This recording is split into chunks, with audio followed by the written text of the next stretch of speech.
Olá, a paz do Senhor Jesus a todos os ibadianos da sala 8. Estamos iniciando agora a aula da unidade 2 do módulo Epístolas Paulinas. Seja muito bem-vindo aos que já estão aqui na sala, os que vão chegando daqui a pouquinho. Hoje nós temos uma ministração maravilhosa da aula aqui nas Epístolas Paulinas. Grande abraço aqui aos nossos colaboradores, ao Robson, que está aqui sempre na ativa, nos auxiliando aqui por detrás das câmeras. Agradeço também ao nosso amigo Paulo Rodrigo, que é o nosso coordenador central aqui, ao coordenador geral, pastor Silas Batista. Grande abraço ao pastor Irisvan, que coordena toda essa engrenagem aqui também, sobretudo ao nosso presidente, pastor Amarildo Martins da Silva. Como sempre falo, não tem medido esforços para que possa chegar até você os trabalhos aí do IBAD, as nossas aulas que desde esse período aí atípico de pandemia e que nós estamos vivendo, tem realmente prestado e tem se prestado em um esforço muito grande para poder nos ajudar, levando aí direta e indiretamente, nós aqui com o IBAD, dando todo o suporte para que nós possamos dar as nossas aulas online, já que não podemos assim fazê-las presencialmente, bem como também toda uma estrutura por trás, o culto da família, o culto de ensino transmitido aqui pela Igreja Matriz, diretamente do estúdio. Então, Campo Nação Madureira aí realmente não tem medido esforços na pessoa do nosso pastor presidente para dirimir estas questões que aconteceram depois aí da pandemia. Pois muito bem, vamos agora aqui para o estudo sistemático da Palavra de Deus no livro aqui do módulo Epístolas Paulinas. Hoje estamos aqui na segunda unidade. Vamos estar falando sobre a vida de Paulo. Esse é o tema central da nossa unidade 2, falando aqui sobre a vida da igreja, sobre a vida da igreja. E sobre a vida da igreja, vamos estar falando de 4 delas. 4 epístolas, a primeira em Efésios, a segunda epístola vamos estar estudando o livro de Filipenses, a terceira epístola vamos estar estudando o livro de Colossenses e, por último, a epístola ao Filemon. Então, cada uma delas ela vai estar abordando um tema. Por exemplo, a que nós vamos estar iniciando aqui agora, a epístola de Paulo aos Efésios, ela vai estar tratando a respeito dos propósitos eternos de Deus. Já a epístola de Paulo aos Filipenses vai estar tratando basicamente sobre a alegria no Senhor em tempos de aflição. A terceira que nós vamos estar estudando aqui é a epístola de Paulo aos Colossenses, aonde ele vai estar falando da firmeza da igreja na pessoa de Jesus Cristo. E por último, Filemon, ele vai estar trabalhando o tema aí sobre o perdão eficaz. Vamos já estar iniciando aí, você que quiser estar acompanhando na página do livro, está na página 61 e na página 62, iniciando aqui falando sobre a carta de Paulo aos Efésios. A igreja de Efésios, ela, na verdade, apóstolo Paulo, ele passou por essa cidade, a cidade de Éfeso, por ocasião da sua segunda viagem missionária. E quando ali esteve por ocasião da segunda viagem missionária, apóstolo Paulo observou que a cidade de Éfeso era dominada pela idolatria. Existia ali um templo que no mundo antigo era uma das 7 maravilhas do mundo, o templo de Artemis, ou seja, o templo da deusa Diana, a Diana dos Efésios. Vinham pessoas de vários lugares prestarem cultos a essa deusa. Era uma cidade extremamente idólatra. Paulo colocou no coração de ali estar evangelizando, levando a palavra, levando o evangelho. E ele consegue fazer isso por ocasião agora da sua terceira viagem missionária. E quando ele está ali agora na cidade de Éfeso, mais uma vez, agora ele prolonga essa estadia por 3 longos anos. Apóstolo Paulo edificou a igreja ali, de tal forma que outras igrejas foram também edificadas neste mesmo período em que Paulo estivera evangelizando os moradores desta cidade. Por exemplo, por causa desse período em que Paulo esteve aqui de 3 anos na cidade de Éfeso, ali foram implantadas outras igrejas através, direta ou indiretamente, por causa desse período em que Paulo estivera aqui, porque Paulo gastava 7 horas do seu dia ensinando cooperadores, discípulos a levarem a mensagem de Cristo e também a edificar a igreja. É nesse período também de 3 anos que ali também surgem, por isso que foi importante demais este trabalho aqui na cidade de Éfeso, que era na verdade a capital da província romana ali.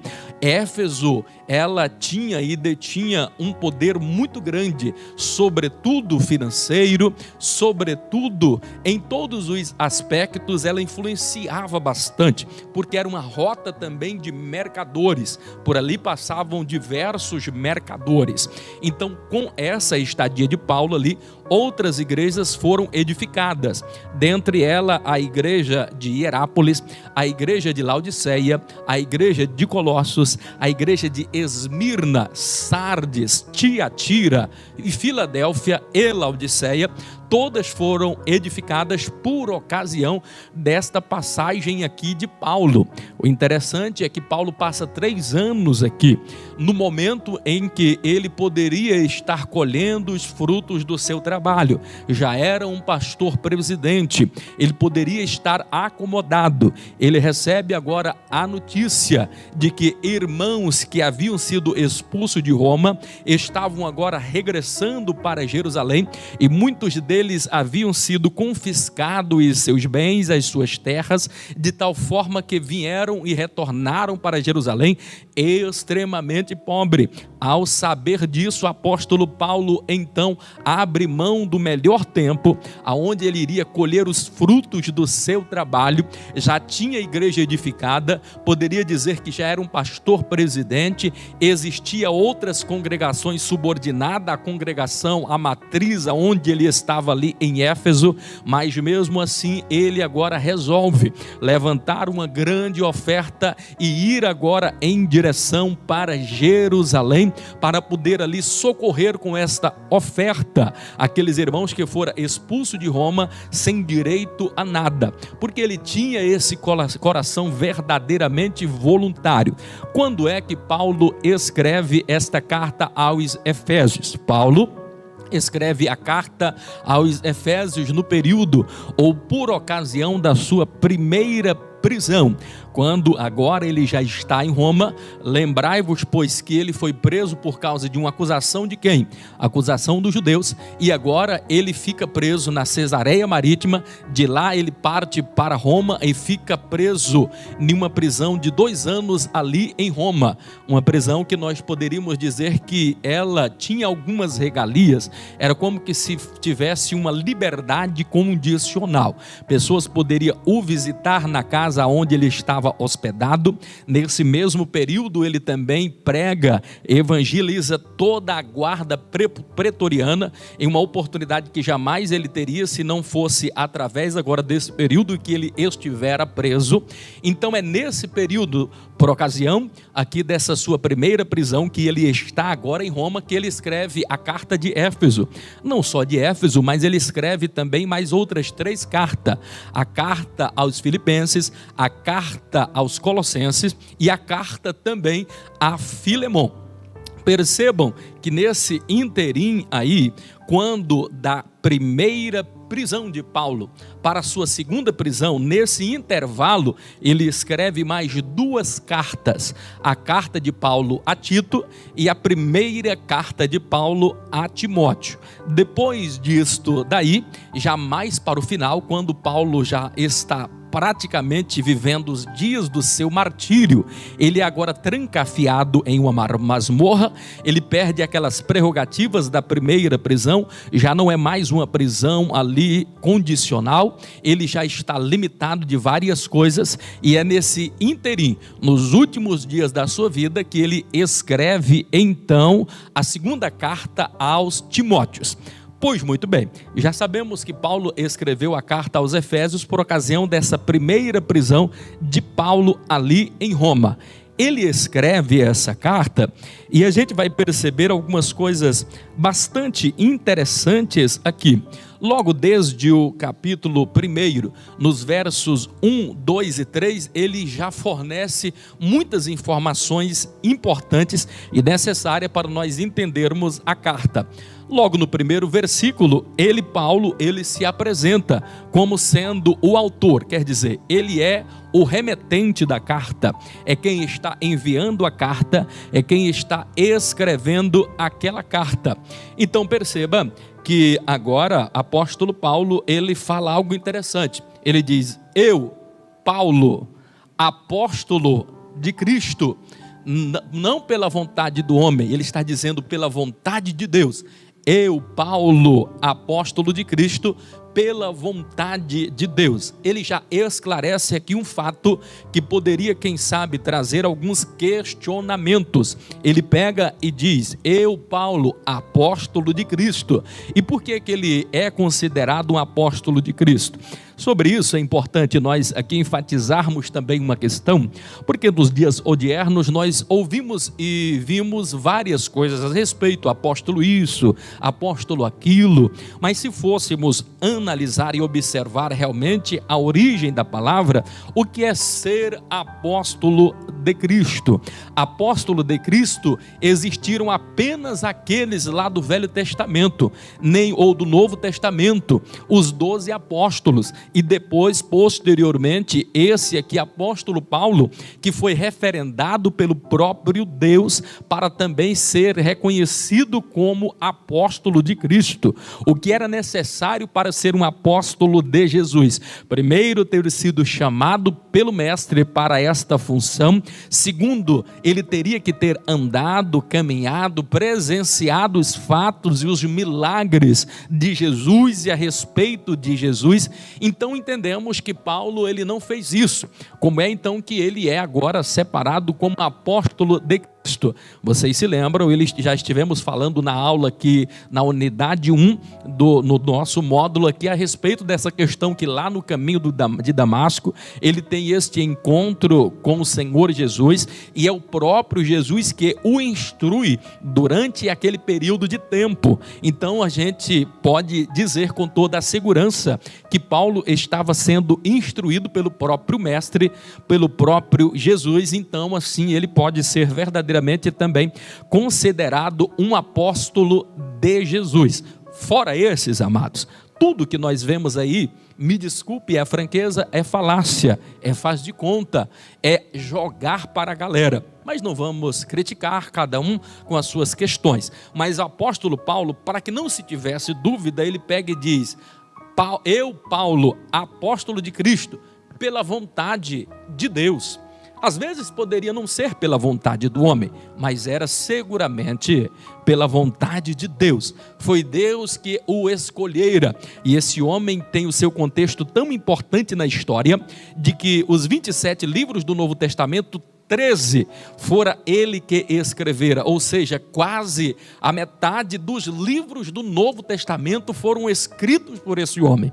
se nós entendêssemos, e tem uma probabilidade muito pequena disso ser verdade, mas se nós fôssemos, por exemplo, considerar que Hebreus fora escrito por Paulo, e alguns até argumentam que sim, se nós entendêssemos, então significaria dizer que mais da metade dos livros do Novo Testamento teria sido escrito aqui pelo apóstolo Paulo. Mas vamos ficar com os 13, que é os que podem ser de fato realmente comprovados. Então a importância e a singularidade desse homem é muito grande. No versículo 2 aqui de Efésios, ele já vai dizer uma outra coisa esclarecedora. Ele vai dizer a quem a carta está sendo remetida. E ele vai dizer no verso 2, dizendo da seguinte forma, que ele, Paulo, estava escrevendo aos santos da igreja de Éfeso. Então não há dúvida que essa carta ela está sendo endereçada, o destinatário dela é aos irmãos, aos fiéis, aos santos que estão na igreja de Éfeso. Vale aqui um registro, irmãos, que às vezes acontece que uma vez por outra a gente chama um irmão de santo, e já aconteceu comigo, e eu tenho essa, às vezes, eu tinha mais no passado, hoje às vezes me policio mais, e eu digo aí meu santo e tal, converso com o irmão, e há alguns que ignoram, e há outros até que não gostam de ser chamado de santo. Não existe bobagem maior do que essa, porque dessa forma era como Paulo tratava os crentes de determinada igreja. Ele pega e diz, aos santos da igreja de Éfeso.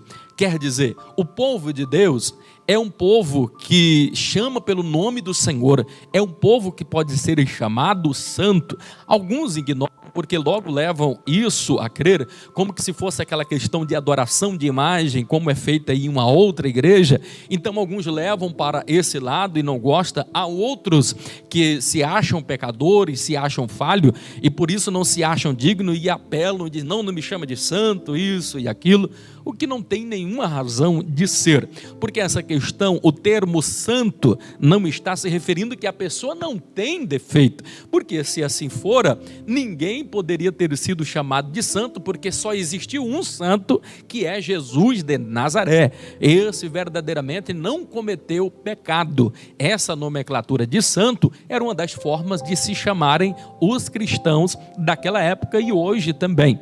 Então não há motivo para um crente ou outro ignorar, porque alguém o chama de santo carinhosamente. Agora perceba, no versículo 3, Paulo ele vai ser ainda um tanto quanto mais esclarecedor. Ele vai dizer os motivos, os objetivos daquela carta, que levaram ele a escrever aquela carta. Nós sabemos que a carta aqui de Paulo aos Efésios, ela é uma das mais importantes para a igreja, se não a mais importante para a eclesiologia da igreja, a ortodoxia da igreja. Ela é por demais importante, porque Paulo ele vai enfatizar a respeito desse organismo vivo que é a igreja e o organismo institucional templo. Ele vai gastar um bom tempo aqui falando a respeito da organização dessa eclésia, dessa igreja firmada na pessoa e na base que é Jesus Cristo de Nazaré. Então ele vai estabelecer agora os princípios eternos de Deus, vinculado agora a essa igreja universal no seu resgate através do seu sangue. Então ele apresenta aqui um verdadeiro tratado teológico a respeito da eclésia, questões ligadas à fundação da igreja na pessoa de Cristo Jesus. Então essa carta é por demais importante. Ele já começa agora aqui a estabelecer no verso 3 do capítulo 1, ele vai dizer três coisas importantes. Se você observou, logo no verso 3 ele vai dizer assim, bendito seja o nome de Deus Pai, de nosso Senhor e Salvador Jesus Cristo, o qual nos abençoou com toda a sorte de bênçãos espirituais nas regiões celestiais em Cristo.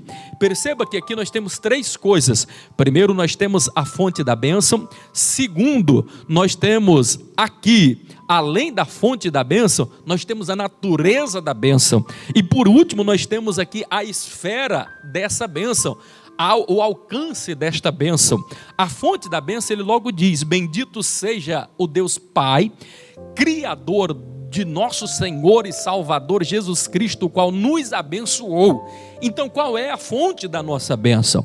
A fonte da nossa bênção provém de Jesus, ela vem de Jesus, é dele, é por ele que emana todas as coisas, é ele a fonte para nós sermos diretamente abençoados por Deus. Ele é a fonte de toda bênção. É por isso que ele exige, ele requer de nós, os santos, eleitos e amados de Deus, que nós tributemos a ele toda a honra e toda a glória. Alguém pode dizer: mas o trabalho onde eu estou, eu devo à pessoa tal, ao meu esforço, ao meu trabalho. Irmão, não se iluda, em tudo nós devemos a Deus, porque você não estaria nesse trabalho se tu não tivesse saúde. Já pensou se tu estivesses aí em uma cadeira de roda? E se alguém lhe usou para lhe dar um trabalho, esse alguém foi porque Deus assim o permitiu. Então a fonte originária, primeira, para toda a bênção humana, ela provém de Jesus. É através de Jesus, por ele Jesus, que alcançamos todas as bênçãos. Então já temos aqui um objetivo da carta: identificar a bênção, a fonte da bênção que é em Cristo Jesus. O segundo elemento apresentado aqui no versículo de número 3 é a natureza da bênção. O apóstolo Paulo, ele diz assim: bendito seja o Deus Pai, Criador dos céus, bendito seja o Deus Pai de nosso Senhor e Salvador Jesus Cristo, o qual nos abençoou. Mas nos abençoou com o quê? Com as bênçãos espirituais. Qual é a natureza da bênção que ele nos abençoa aqui através de Jesus? As bênçãos espirituais. A gente vai observamos que lá em 27 de Deuteronômio vai falar sobre as bênçãos, só que ali as bênçãos são bênçãos materiais. O apóstolo Paulo agora ele vai enfatizar o Deus que nos abençoou com toda a sorte de bênçãos espirituais. Ficou melhor ainda, quer dizer, Deus, além de nos abençoar materialmente, o desejo maior dele é de nos abençoar espiritualmente. Isto significa dizer, ao contrário do que muitas igrejas por aí dizem, a bênção maior, a bênção a qual nós devemos valorizar e glorificar a Deus por isso e agradecer a Deus por isso, são as bênçãos espirituais. Por isso que devemos buscar primeiro o reino de Deus, a sua justiça, e as demais coisas, meu santo, nos serão acrescentadas. É por demais importante, é por demais valioso você entender e você compreender isto, é que para nós, servos de Deus, as bênçãos espirituais, elas são significativamente superior às materiais. As materiais serão apenas uma consequência das bênçãos espirituais, advindas de um lugar. Agora vamos olhar pelo terceiro aspecto que é apresentado aqui no versículo de número 3. A esfera dessa bênção, o alcance dessa bênção, é em que lugar? Ele diz, as bênçãos espirituais aonde? Nas regiões celestiais em Cristo. Olha, as regiões celestiais é no céu dos céus, fica lá em cima, é em Cristo Jesus. Está dizendo que a fonte de todas as coisas, a amplitude de todas as coisas, o alcance das nossas bênçãos, a esfera das nossas bênçãos, ela alcança todas as regiões celestiais. As regiões celestiais estão ali trabalhando ao nosso favor sob o comando de Cristo. Nas regiões celestiais estão miríades de anjos, e diz que os anjos são espíritos ministradores que estão a serviço daqueles que temem a Deus. Aonde eles estão? Nas esferas das regiões celestiais. Então olha do lugar da onde está vendo a bênção das regiões celestiais em Cristo Jesus. Que maravilha, irmãos, que coisa profunda, maravilhosa. Nós vamos observar, se formos, e não dá para a gente analisar, mas por exemplo, só a título de informação, A título aqui de curiosidade, por exemplo, do versículo 3 do capítulo 1 aqui de Efésios até o versículo de número 14 é o maior parágrafo. Talvez você não tenha notado, mas aqui nós temos o maior parágrafo de toda a Bíblia. Quer dizer, nós só vamos ter um ponto quando chegar ali nos meados do fim do versículo 14. Então, do versículo 3 até o versículo de número 14, não vai ter nenhuma pontuação, todo esse período. O que significa dizer? Parece que Paulo estava recebendo uma revelação tão maravilhosa. O conteúdo que ele tinha para falar era tão importante que não poderia haver uma pausa, não poderia haver uma vírgula, não havia poder ter um ponto final. Ele estava entregando, parece que era tão maravilhoso, era tão gostoso aquilo que Paulo estava recebendo de Deus, que ele não ousa interromper, ele não ousa colocar uma vírgula, um parágrafo. Ele continua escrevendo nesse espaço de tempo tão longo, e só lá no versículo de número 14 é que ele interrompe, e verdadeiramente as coisas que ele escreve aqui do versículo de número 3 ao versículo de número 14, são coisas extremamente valiosas para a nossa fé, porque ele vai falar de três coisas muito importantes. Ele vai falar da Trindade, ele vai falar da divindade, Deus Pai, Deus Filho e Deus Espírito Santo. E se você percebeu, do versículo de número 3 ao 14, na verdade é um cântico de louvor. Se você for observar, no final ali tem 3 estrofes. A primeira estrofe termina no verso 6, a segunda estrofe termina no verso 12 e a terceira estrofe termina no verso de número 14. No verso 6 ela vai terminar assim: para a glória do seu nome, e ela vai se repetir agora no verso de número 2 dizendo: para a glória do seu nome. E agora no versículo 14 vai repetir mais uma vez, como que sendo uma light word, como que sendo um refrão, dizendo: para a glória do seu nome. Ou seja, ele está falando ali da Trindade. Do verso 3 ao versículo de número 6 ele vai falar da pessoa de Jesus, da graça salvadora de Jesus, e vai dizer todas as coisas é para a glória do seu nome. Agora do verso de número 6 agora até o verso de número 12 ele vai falar da pessoa de Deus e vai dizer que tudo deve ser para a glória do seu nome. E por último, ele vai enfatizar para a glória do seu nome quem? Do Espírito Santo. Então ele fala aqui da divindade, ele fala da Trindade, Deus Pai, Deus Filho e Deus Espírito Santo. Então não há uma interrupção, porque ele não pode parar. É muito importante aquilo que ele tem para revelar, ou que Deus está o revelando, e que ele precisa transmitir aos colossenses a respeito da divindade, a respeito da pessoa divina de Cristo, a respeito da pessoa de Yahvé, a respeito da pessoa divina do Espírito Santo. Era tão importante que ele não ousava cessar e colocar um ponto ou vírgula. Ficou o maior parágrafo da Bíblia. No versículo de número 15, aqui já finalizando esse comentário aqui de Efésios, nós vamos observar que Paulo ele vai começar agora falando das orações que ele faz em favor dos santos. Percebam que aqui tem algo bastante interessante para nós analisarmos sobre a questão de oração.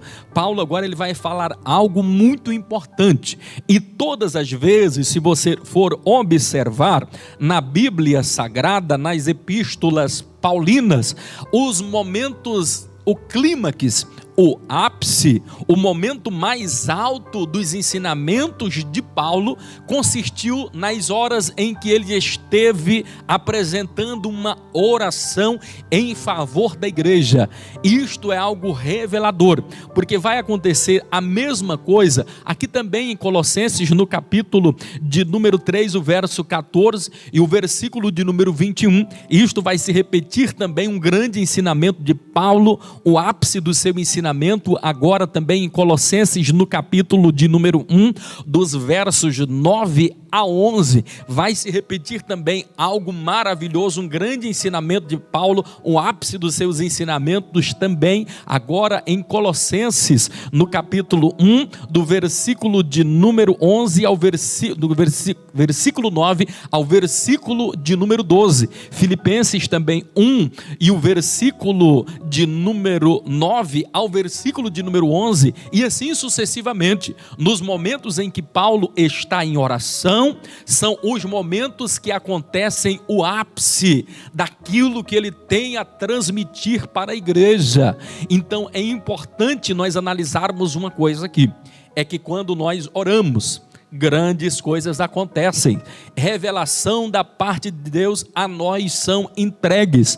Os maiores avivamentos da história da humanidade partiram em momentos de oração. Os maiores avivamentos na Bíblia foram depois de analisarem e de lerem a Bíblia. Se nós formos analisar as vidas dos profetas, os grandes homens da história tiveram a sua vida mudada, influenciada, o seu ministério, mais quando eles estavam de joelho do que quando eles estavam em qualquer uma outra função. Com Paulo também não fora diferente. Quando ele ora, ele recebe as maiores revelações. É tão verdade que os ápices de seus ensinos se dão nestes momentos que ora aqui nós já acabamos de falar para os amados, queridos, diletos e abençoados irmãos. Nós vemos aqui também, já no capítulo de número 4, não dá para a gente se deter muito tempo, mas uma coisa importante nós analisarmos, depois de todo esse processo aqui, de fundação da igreja na pessoa bendita de Cristo, ele vai apresentar algo que é por demais importante, que ele vai ratificar lá na frente. Nós vamos falar um pouquinho mais disso também daqui a pouquinho, lá no livro de Colossenses, mas no capítulo 4, ele vai estar dizendo mais ou menos assim, e a gente finaliza aqui essa participação a respeito do livro da Epístola de Paulo aos Efésios. Paulo vai escrever dessa maneira: mas vós não aprendestes assim a Cristo, se é que tendes ouvido e neles fostes ensinados, como esta a verdade em Jesus, que quanto ao trato passado vos despojeis do velho homem que se corrompe pelas concupiscências do engano e vos renoveis o espírito no vosso sentido e vos revistais do novo homem que segundo Deus é criado em verdadeira justiça e santidade.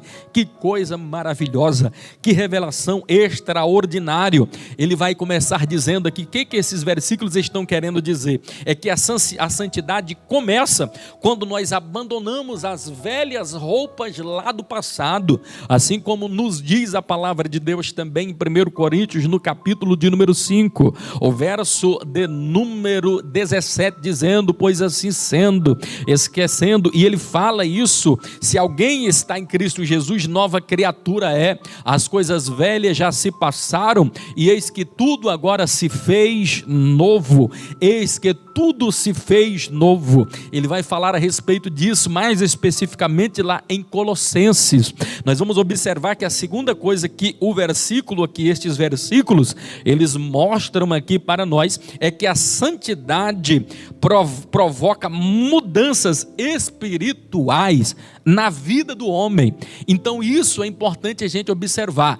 Essa nova atitude, esse novo nascimento, ele vai provocar em nós mudanças espirituais na vida do homem. Quer dizer, ele vai ter o novo pensar, ele vai ter o novo agir, ele vai ter o novo sentir, porque ele agora já é uma nova criatura. Uma outra coisa que aprendemos aqui nesses versos que acabamos de ler é que a santidade gera em nós revestimento, gera em nós um revestimento. E o que é o revestimento? Para vocês entenderem melhor, eu estou vestido aqui com esta camisa, mas por sobre esta minha camisa, eu estou revestido com um paletó. Por cima da minha roupa, existe uma outra roupa. Então é importante nós nos vestirmos de uma roupa espiritual, uma nova roupagem, porque somos uma nova criatura. Mas além dessa nova roupa, ele nos convida agora, o Espírito Santo, a nos revestirmos, colocar uma outra roupa por cima desta roupa, de tal forma que vamos estar protegidos por esse Espírito que é santo, revestido da glória e da unção e do poder do Senhor. Que coisa maravilhosa, gloriosa. Louvado Engrandecido é o nome do Senhor Jesus, que vive e reina para todos sempre. Partimos agora para o capítulo de número 3, aí do nosso livro, na página de número 75, salvo engano. É isso mesmo, página de número 75. Vamos agora falar da epístola de Paulo aos Filipenses. Epístola de Paulo aos Filipenses.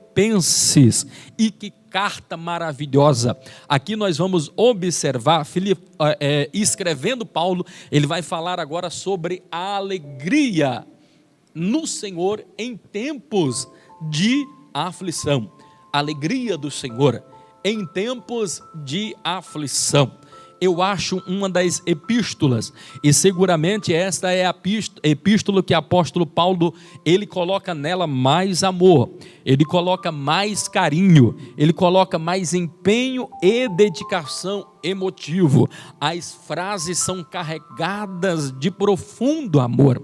Nós vamos perceber que o livro de Filipenses, ele contém apenas 4 capítulos, 2007 palavras, poucos versículos, não são tantos, mas 14 vezes nesses 4 capítulos, ele vai repetir uma frase, ele vai dizer: alegrai-vos no Senhor. Alegrai-vos no Senhor. Quando ele diz alegrai-vos, perceba que esse termo alegrai-vos é imperativo, é mandamento, é vontade de Deus que você seja feliz. Um outro dia alguém conversava e falava comigo e disse: pastor, eu nunca fui feliz na minha vida, eu acho que nunca serei feliz, eu acho que Deus não me quer ver feliz, porque nada parece que na minha vida dá certo. Primeiro, esse irmão estava sobremodo negativo, e Deus, ele nos ensina na sua palavra que crente, ele não vive negativo, ele vive uma vida positiva, ele vive uma vida de esperança. Ainda que as adversidades venham, ele sempre acredita, ele espera em mudança, ele espera e tem a certeza que dias melhores estão por vir na vida dele. Então esse irmão já estava todo errado, e eu peguei e citei para esse irmão esta passagem aqui de Filipenses, aonde diz: alegrai-vos no Senhor. Alegrai-vos aqui, irmãos, é imperativo, é da vontade de Deus. Eu respondi, digo: irmão, não só Deus quer lhe ver feliz, como Ele espera lhe ver feliz, e Ele lhe ordena que você busque esta felicidade, porque você tem direito a ser feliz. Todos nós merecemos ser felizes na vida. Há alguém que às vezes espera para ser feliz no dia que ele tiver a casa própria, ou quando tiver o carro dos seus sonhos, a casa do seu sonho, o trabalho dos seus sonhos. Pare, meu querido, com essa bobagem. Comece a ser feliz hoje. Qual é a melhor casa para você estar? Que você está nela hoje. No dia que você conseguir uma outra melhor, seja feliz, porque já está em uma outra casa melhor. Mas não espere ficar feliz quando a casa dos seus sonhos surgir. Seja feliz hoje. Deus quer que você seja alegre hoje. Seja fiel no pouco, e no muito Ele vai te colocar. É da vontade de Deus lhe abençoar. Deus quer que você seja feliz, querido. Se não, vejamos, ele vai enfatizar a respeito de como nós devemos encarar a vida, olhando para o passado, trabalhando no presente para influenciar o seu futuro. É o que ele vai dizer aqui no capítulo 3, no verso de número 13, aqui dessa mesma carta aos Filipenses. Ele vai dizer: uma coisa faço, é que esquecendo-me das coisas que lá para trás ficaram, agora avanço, prossigo para as que estão diante de mim. Prossigo para o prêmio da soberana vocação que há em Cristo Jesus. Quer dizer, aqui ele fala de presente, ele fala também de passado, ele fala de futuro. Quando ele diz esquecendo-me das coisas que para trás ficaram, ele falou do passado. Quando ele diz prossigo, avanço, ele está tendo uma ação no tempo presente. Então ele está falando do presente. Quando ele fala do prêmio da soberana vocação que o espera, ele está falando do futuro. Então ele apresenta apresenta uma perspectiva maravilhosa, esquecendo-me. Tem pessoas que estão vivendo como que um museu do passado, estão lembrando dos problemas, das adversidades e das lutas, e se achando tão miseravelmente pequeno, tão minúsculo, menor que o pingo de uma areia. Ele está tão para baixo, ele se sente tão pequeno que não acha modo algum de ser feliz, porque está preso às amarguras do passado, às decepções do passado. O que é que eu devo fazer com o meu passado? Esquecer das coisas ruins que para lá atrás ficaram. E o que é que eu devo me lembrar do meu passado? Somente aquilo que lhe traz esperança. Lamentações de Jeremias, no capítulo de número 3, o verso de número 20 diz assim: quero trazer à memória somente aquilo que me traz esperança. Pare de pensar em coisa destrutiva, em coisa negativa que não te leva a lugar nenhum. Esta carta de Paulo aos Filipenses é uma verdade a respeito disso, que nos enche de esperança, que nos enche de ousadia, de avançar, de conquistar. Você merece ser feliz, você vai ser feliz, você vai lutar para ser feliz. Que coisa maravilhosa! E de que forma nós fazemos isso? Nós vamos buscar ser vitorioso primeiro aqui na nossa mente.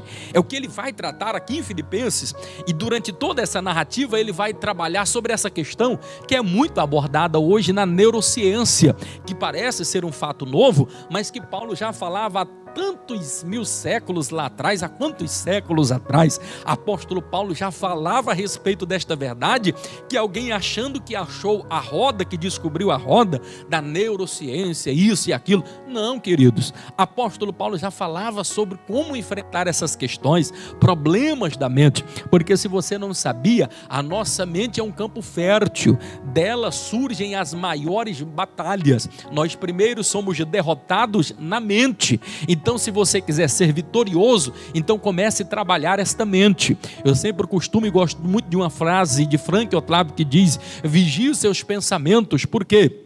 Porque eles se transformarão em palavras. Vigie as suas palavras, porque elas se transformarão em atos. Vigie os seus atos, porque eles se transformarão em hábitos. Vigie os seus hábitos, porque eles se transformarão em caráter. Vigie o seu caráter, porque dele dependerá o seu destino. Perceba que tudo começou aqui na mente. Então você precisa vigiar os seus pensamentos, porque no final esses pensamentos vão influenciar o seu caráter, que é a última questão que levará às decisões que te levará para um bom lugar ou para um mau lugar. O que Paulo está querendo dizer aqui é que você, se não pode mudar o seu passado, que é triste, que é horrendo, você pode influenciar o seu futuro. De que forma? Com as ações positivas no tempo presente. Se eu não mudo o meu passado, eu logo preciso influenciar o meu futuro com as minhas ações no tempo presente, porque se eu começo a trabalhar positivamente, agora eu vou influenciar significativamente, eu vou influenciar quantitativamente, qualitativamente meu futuro lá na frente. Tudo depende das minhas ações. As ações, elas são determinantes, porque as ações, as atitudes que nós tomamos na vida vai determinar o tipo de pessoa que eu sou, e o tipo de pessoa que eu sou vai determinar o meu estilo de vida, vai determinar o lugar onde eu estarei amanhã, vai determinar as bênçãos que eu terei garantido para o meu futuro. Mas trabalha, toma uma atitude. O verso de número 8 do capítulo 14 de Filipenses, ele vai resumir tudo isso, dizendo da seguinte forma: olha, irmãos, tudo aquilo que é amável, tudo aquilo que é de boa fama, tudo que é honesto, tudo aquilo que for verdadeiro, se existe algum louvor nisso, seja nisso, querido, que você ocupe a vossa mente transformada. Ele fala a respeito disso em Romanos 12 também: não vos conformeis com este mundo, mas transformai-vos pela renovação do vosso entendimento, para que experimenteis qual seja a boa, a perfeita e agradável vontade de Deus para a sua vida. vida. Louvado e engrandecido é o nome do Senhor. Pastor, mas eu estou desempregado. Pastor, eu estou passando uma luta que o Senhor não sabe o tamanho. Meus alunos que agora nos ouvem, de repente você não está passando uma situação, mas você pode ter passado uma situação difícil assim também. Eu quero vos dizer, não importa a situação, eu quero vos lembrar o que Paulo já dizia também em Romanos 8, quando ele diz: todas as coisas cooperam para o bem daqueles que amam a Deus. Apóstolo Paulo está preso, apóstolo Paulo está prestes a ser condenado, está prestes a ser decapitado, sofrer o martírio de uma morte tão horrível, mas agora aquilo que era para ser tristeza, ele está agora escrevendo uma das cartas mais emotivas nos últimos dias da sua vida. Por quê? Porque ele entendia que por causa daquela prisão, ele conseguira escrever 7 cartas em prisões importantes por demais. Ele conseguiu entender que por causa da sua prisão, ele conseguiu levar o evangelho agora no palácio e em um outro local onde jamais anteriormente o evangelho poderia ser pregado, que era no meio da guarda pretoriana. Uns soldados ali jamais poderiam ouvir esta mensagem se Paulo não estivesse ali com ele, porque perceba, em cada turnos e contraturnos de 6 em 6 horas, 6 soldados ou 4 soldados precisavam ser trocados. Um ficava manietado de um lado e o outro ficava manietado do outro lado, do lado direito e do lado esquerdo. De tal forma que nesse período de 2 anos, tenham certeza, Paulo teve a oportunidade, porque ele não perdia tempo, ele evangelizava mesmo, então ele evangelizou toda essa guarda pretoriana, muitos deles aceitavam a Jesus. Quer ver uma outra coisa boa por causa da prisão de Paulo? Quando ele está sendo levado preso, vocês se lembram que eles vão naufragar em uma ilha, e as pessoas que ali estavam, era uma tripulação muito numerosa, de quase 1000 passageiros, ou de quase 300 passageiros e tripulantes. Era um navio de Alexandria. Quando esse navio se espatifa, quebra-se todo, apóstolo Paulo entrega ali uma mensagem que todos deveriam permanecer no barco e ninguém sair daquele barco, porque eles teriam a vida salva. Eles acreditavam tanto em Paulo que assim eles permaneceram nesta convicção, e somente por isso e por causa disso eles foram abençoados. Por causa disso, Paulo teve ali entre os moradores que estavam todos ali prontos, canibais, para poder dar fim com a vida de Paulo e daqueles que ali estavam. Uma víbora morde o dedo de Paulo e eles esperando que Paulo morresse, porque o simples fato de uma víbora como aquela morder o dedo de um homem não escaparia, inchava o dedo e a pessoa morria em questão de minutos. Mas Paulo nada sofreu, não teve nenhum dano, ao ponto das pessoas até quererem o divinizá-lo, mas ele não aceitou esse tipo de adoração. Agora perceba, quase 300 homens e 300 mulheres vindo para onde? Para Roma. Paulo jamais teria condição de pregar para tanta gente separada em um curto espaço de tempo.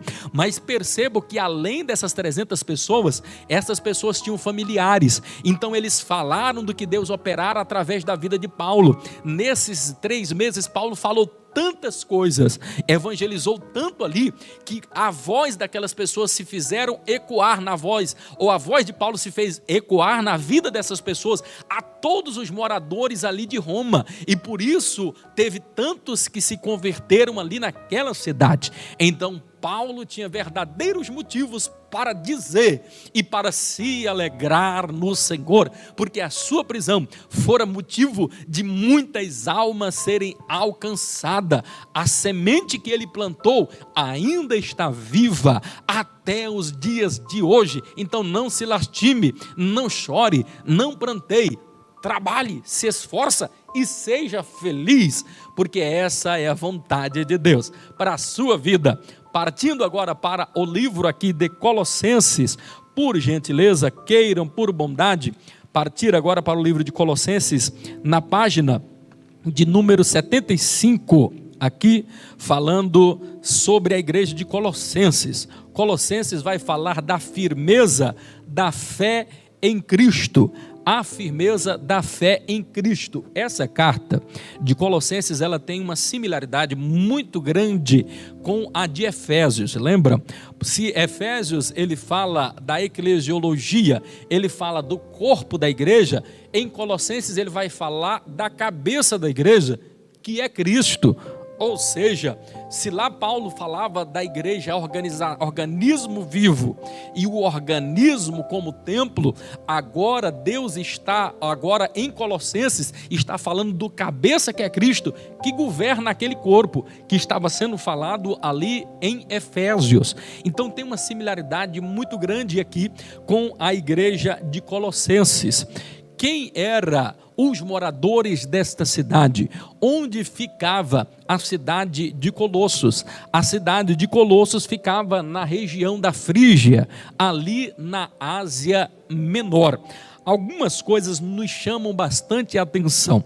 Essa igreja ficava num local chamado o Vale do Rio Lico, e nessa região do Vale do Rio Lico era uma das regiões mais lindas, até nos dias de hoje, mais lindas do mundo. Eram de terras férteis, campos verdes, se produzia em uma quantidade enorme vinho, se produzia tudo que se plantava ali, se colhia. Era um terreno bastante fértil, e nessa micro-região do Vale do Rio Lico, estava ali 3 cidades. Quais eram as cidades? As cidades de Hierápolis, a cidade de Colossos, que nós estamos aqui falando, e também a igreja ou a cidade de Laodiceia.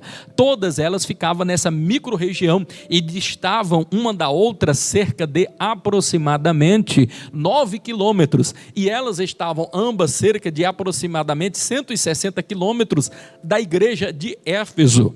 Essa micro-região aqui tem algumas coisas bastante interessantes para nós analisarmos sobre algumas verdades nessa carta aqui de Colossenses. Quando a gente vai analisar essa micro-região aqui, algumas coisas nos saltam aos olhos. Por exemplo, nessa região, mesmo as cidades estando extremamente próximas, apenas 9 quilômetros de distância uma da outra, nesse Vale do Rio Lico, tinham 3 tipos de fontes nessa micro-região.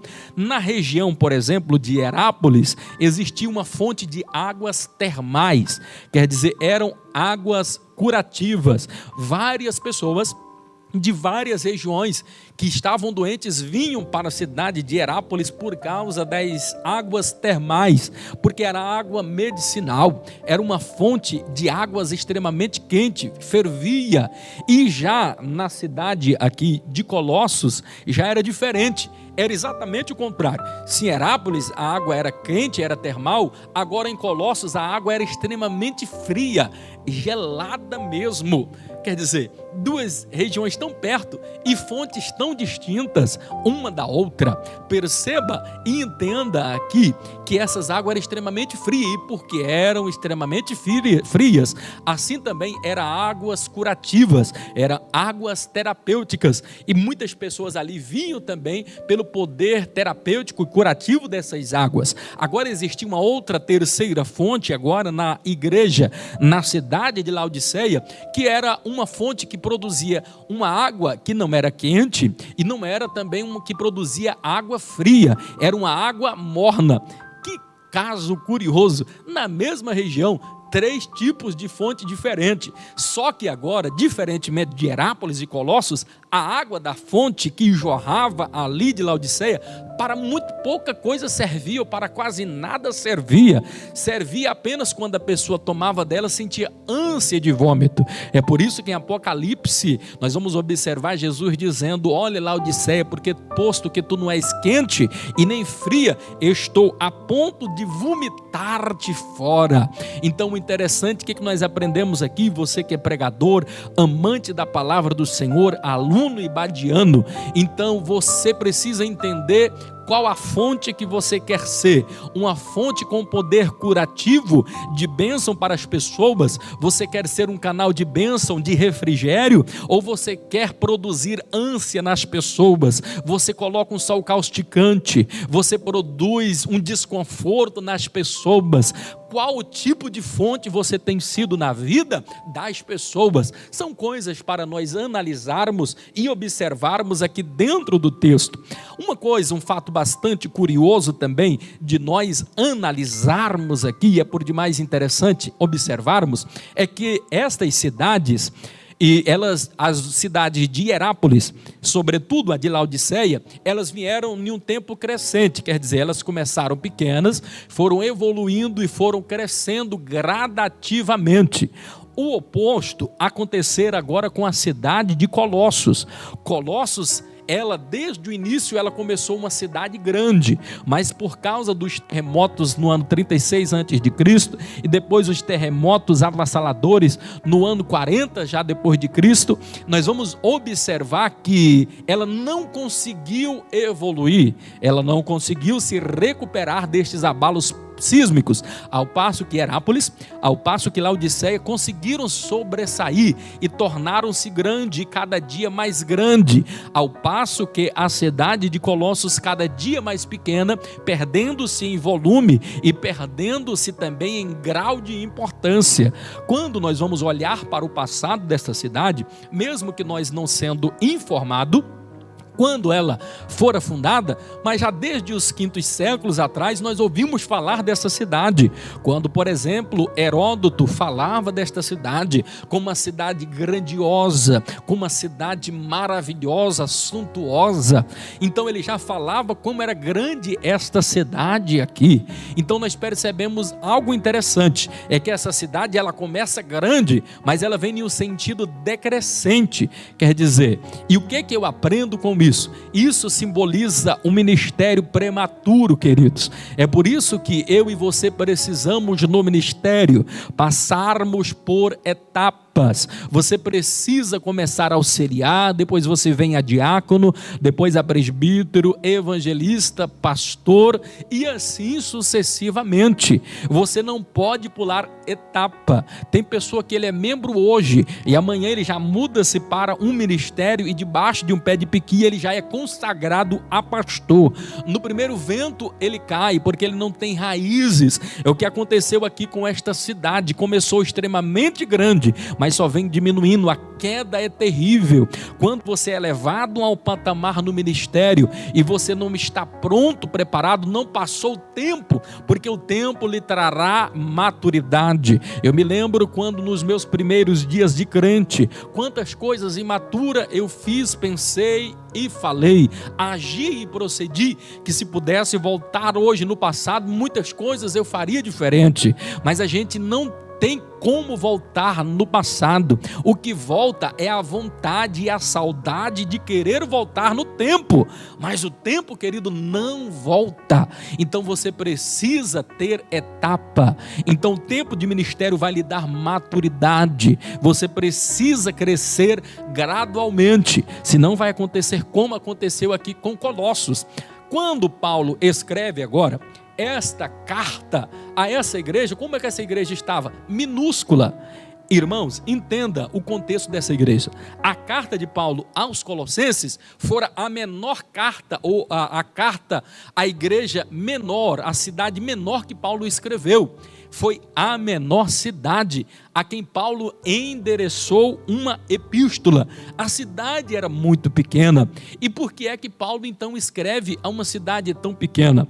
Eu aprendo uma outra valiosa lição. Você que é amante da palavra do Senhor, expositor, gosta de pregar, vou deixar aqui um gancho para você também. É que Deus, ele valoriza as coisas pequenas. Então para o homem ele valoriza muito o ter, ele valoriza muito a questão da suntuosidade, do brilho, do glamour. glamour, do tamanho, mas para Deus ele valoriza por demais as coisas pequenas. É por isso que ele vai dizer através de Paulo que Deus ele valoriza as coisas vis e desprezíveis do mundo, que por muitos são esquecidas, mas porém muito bem conhecidas por Deus, por muitos humilhados, mas porém por Deus exaltado, como que nada tendo, mas possuindo tudo, como morrendo, contudo vivendo. Então Deus, ele é o Deus que ele ama restaurar vasos trincados. Ele é perito em transformar coisas pequenas, em colocar em um patamar grande, maravilhoso. Então mesmo esta igreja sendo ali em uma cidade muito pequena, inexpressível diante das outras cidades, mesmo assim ele escreve, queridos, o maior, vou repetir, o maior tratado teológico do Novo Testamento a respeito da divindade de Cristo, da firmeza da fé em Cristo. Ela é escrita aqui no livro de Colossenses. O maior tratado teológico que fora escrito e deixado no Novo Testamento foi escrito aqui nessa igreja tão minúscula, nessa igreja tão pequena. O pastor dela era Epáfras. Perceba que Paulo nunca morou, nem residiu, nem visitou a cidade de Colossos, mas mesmo assim ele escreveu o maior tratado teológico a respeito da divindade de Jesus Cristo. Por que isso? Porque ele valorizava e ele sabia da importância.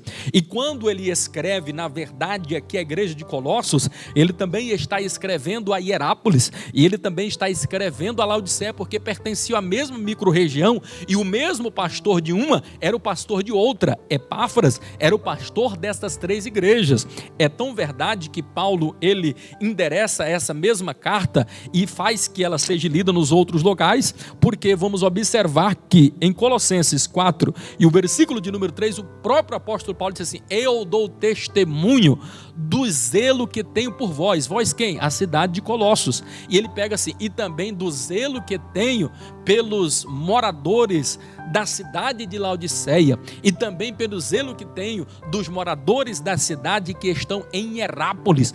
Ele vai ratificar isso no verso 16 do capítulo 4, dizendo da seguinte forma: ora, depois de vocês terem de ter sido lida esta carta em vosso meio, quero também que faça que ela seja lida também em Laodiceia. Quer dizer, a mesma carta que era endereçada aqui servia para essas outras duas cidades aqui também. E eles estavam enfrentando um grave problema, atravessando uma grande dificuldade aqui agora, nessa micro-região. Qual era esta dificuldade que eles estavam atravessando? Ora, se nós formos olhar para o passado, quem eram os judeus que ali moravam nessa região do Vale do Rio Lico?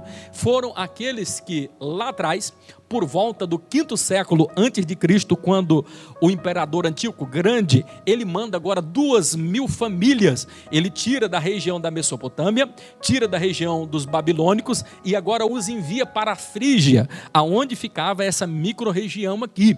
E nós vamos perceber que quando esses judeus, 2.000 judeus, são enviados para essa região, eles saem de lá das suas terras pobres. Mas quando eles chegam aqui, eles começam a prosperar. Um outro fato curioso também, porque judeu, aonde ele chega, ele prospera. O judeu, aonde ele coloca a mão, ali é abençoado, porque isso é uma promessa, é uma característica peculiar que fazem parte do ser deles, que Deus destinou a eles. É um povo que nasceu para ser próspero e abençoado nesta terra. E não foi diferente. Essas 2.000 famílias logo se transformam em 50.000 pessoas, extremamente, boa parte deles extremamente influentes ali. Só que aconteceu algo interessante, algo que foi destrutivo para o cristianismo ali.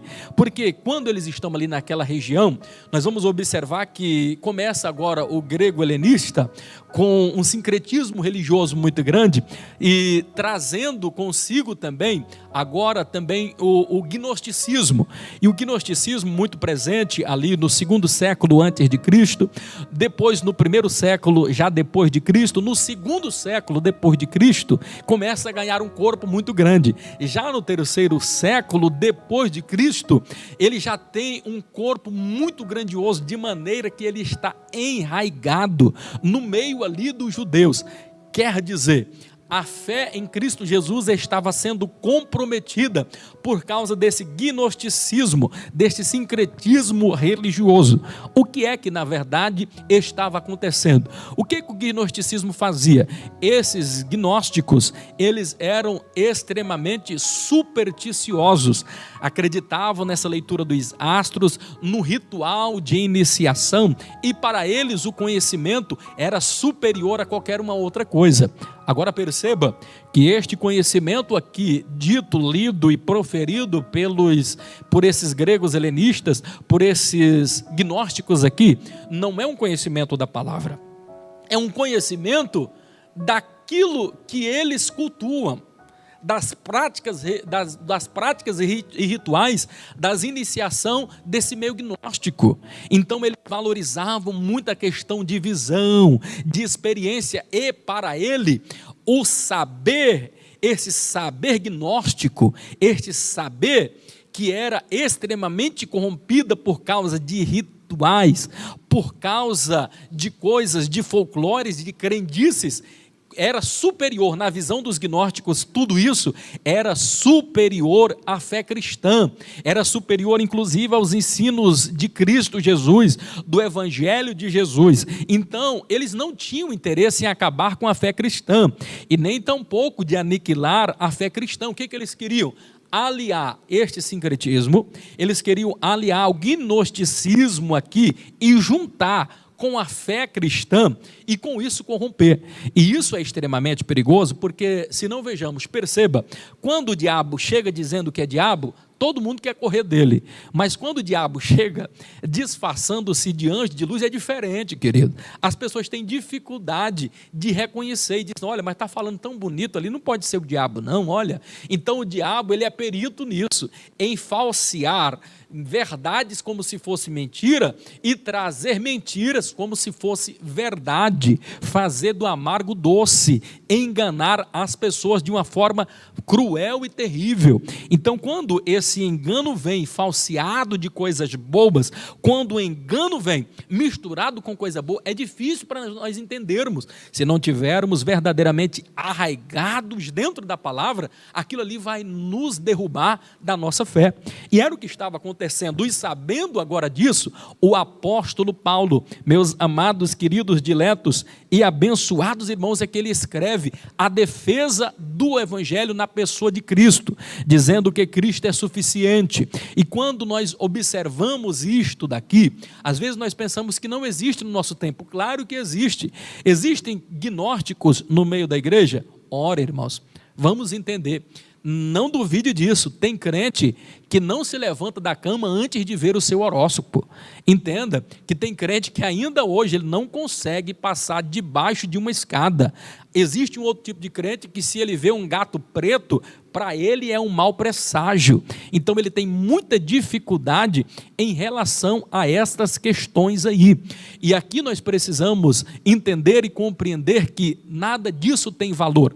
O sangue de Cristo nos purifica de todo o pecado. O sangue de Cristo, ele é suficiente, irmãos. Quando nós damos lugar a esse tipo de ensinamento, é como que se nós estivéssemos invalidando o sangue de Cristo. Era o que estava acontecendo aqui na igreja de Colossos, como acontece muitas vezes em muitas igrejas. Por exemplo, o movimento judaizante, quando a pessoa só faz o culto se colocar um equipar na cabeça, o pastor tem que vestir uma talide, o pastor precisa colocar ali uma arca da aliança, uma escada de Jacó para o crente subir até lá em cima, para ele ser vitorioso. Vamos parar com essa bobagem. O sangue de Cristo nos purifica, o sangue de Cristo, irmão, tem poder na nossa vida. Vamos parar com esta bobagem. Jesus, ele é a prova máxima na nossa vida.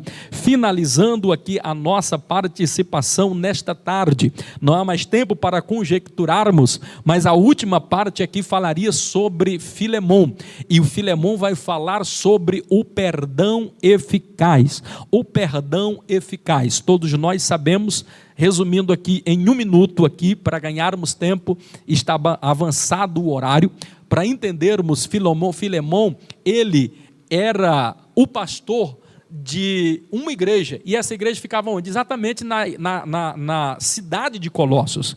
Então o pastor da igreja de Colossos, embora que sendo Epáfras, na ausência de Epáfras, quem era o pastor dessa igreja era Filemão.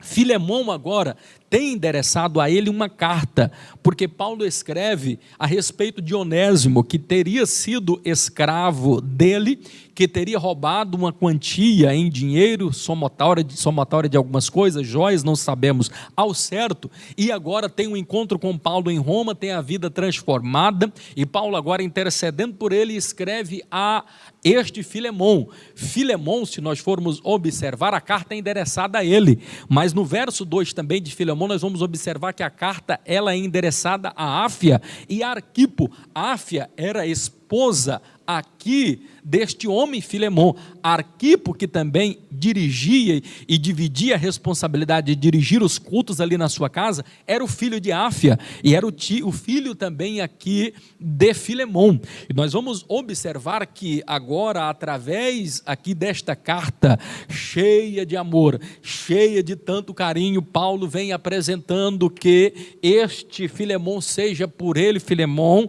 perdoado. Paulo agora está quebrantado, o coração dele está dilacerado, porque agora já amadurecido, ele vem falar do perdão, já nos últimos dias da sua vida, ele vem falar do perdão, e ele lá no passado, como em Atos no capítulo de número 13, quando ele tem um desentendimento ali com João Marcos, e lá quando ele desentende com João Marcos, por que ele desentende com ele? Porque quando Paulo, por ocasião da sua primeira viagem missionária, quando ele sai com Barnabé, e Barnabé traz consigo o seu sobrinho João Marcos, depois de muita luta, depois de muita prova, João Marcos recua e não quer continuar a viagem com eles. Por ocasião da segunda viagem missionária, quando agora Barnabé quer mais uma vez trazer João Marcos, houve uma contenda entre eles. Paulo não aceitou, ficou bravo, ficou zangado, de jeito nenhum.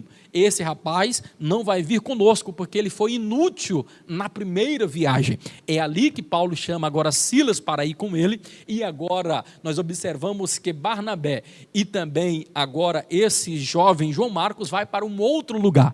Nos últimos dias da sua vida, nós vamos observar, por isso que Paulo ele fala com tanto amor. Na última carta que Paulo escreve a Timóteo, nos momentos finais que antecediam o seu martírio, o que ele vai escrever? Ele vai escrever agora, lá em 2 Timóteo, ele vai dizer agora, me traga por favor, por bondade, me traga a João Marcos, que muito me é útil. O que ele estava querendo dizer? Estava querendo pedir perdão para João Marcos. Por isso que ele estava falando também de perdão, porque ele experimentou o perdão, ele era um homem transformado, já não havia mais dureza em suas palavras. Então eu termino aqui essa nossa participação dizendo que o perdão é por demais importante. Um dos segredos para nós sermos perdoados por Deus é se nós também perdoarmos, porque se não perdoarmos os nossos irmãos, Deus também não nos perdoará os nossos pecados. Isso nos é mostrado ali também na oração modelo, dizendo: Senhor, perdoa as nossas dívidas, assim como nós perdoamos a quem nos tem ofendido. Então, se você não perdoa, você não é perdoado. Como é que eu consigo perdoar, pastor? Simplesmente ame. A maior arma para você vencer a falta de perdão é o amor. É o amor que Paulo pregara, é o amor que Paulo estava ensinando agora a Filemão, para que esse mesmo recebesse Onésimo. O amor que fez com que Paulo perdoasse esse João Marcos e agora o desejasse que ele estivesse perto dele, para o abraçar, e com isso pedir perdão por as palavras duras que ele havia falado. Louvado e engrandecido é o nome do Senhor Jesus. Grande abraço a todos os nossos irmãos. Estamos finalizando aqui a nossa aula, desejando a vocês um dia abençoado na paz do Senhor Jesus. Os meus queridos ibadianos, grande abraço a todos.